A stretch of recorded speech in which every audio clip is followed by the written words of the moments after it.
I've been racing a long time, so the first time out in a new car is always exciting. It's the same as, I imagine it's the same as anyone buying a new car when you go and, you save up and you go and buy a new car and the first time you drive it.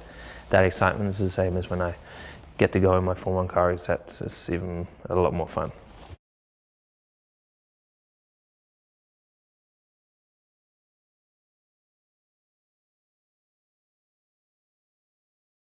I love racing, so we always welcome more races, but it's going to be grueling this year for sure. With 21 races, mostly for the team, because these guys are away from their families for so long.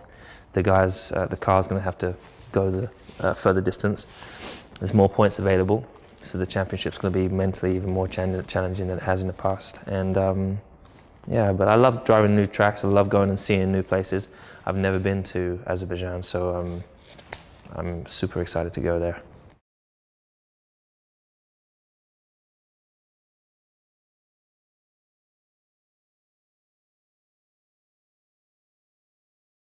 I don't really think too much about it, to be honest, but it's definitely very cool when people remind me of the stats and the things that I've achieved.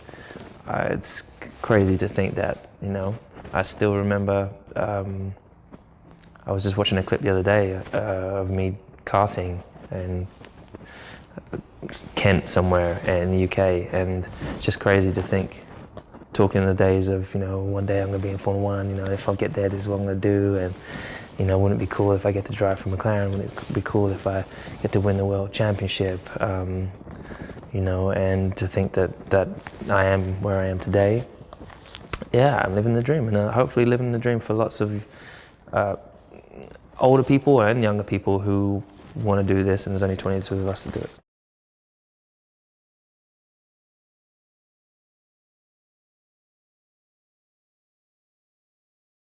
Motivation is easy, but motivation applies to different things. When it comes to racing, it's simple because I'm just super competitive. When I'm training on my own, yeah, there's days you wake up and you're like, geez, do I really want to go for a run? Do I really want to work out? What's the bloody point of working out if I... And then when you look, I went in the candy store, a sweet store at the airport the other day, and it's like heaven. I love sweets. And I can't have any of that stuff, but having the control to not just go, I'll just have some for now, and then I work it off. Those kind of things, it's all mental. And every year you got to try and find new ways of inspiration and motivation. And somehow I'm very blessed I get to find it in lots of different things and different people, different places I get to go, be it fans, be it iconic individuals that I get to meet, or movies that I get to see. And I'm afterwards, I'm like, yeah, I want to do that. Like, I was watching a boxing movie recently, and that made me want to get up and box. The next day I went boxing.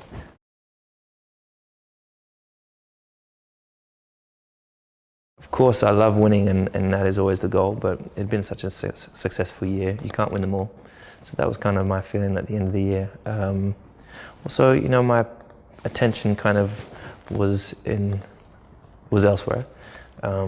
But I think, if anything, it motivated me. I finished those races, and it motivated me thinking, okay, this year, Nico's going to be super quick, he's going to be super strong, and now I've got to make sure that I raise the level, try and raise the bar again. That's the big question. How do you do that? Because each year, the last 2 years I've done that each year, but to be able to do it a third time is hard, and you could easily lower the bar. It's easier to lower it than to raise it again. So that's the unknown. And I just was on the simulator just before I did this, and grateful that I can still drive. So.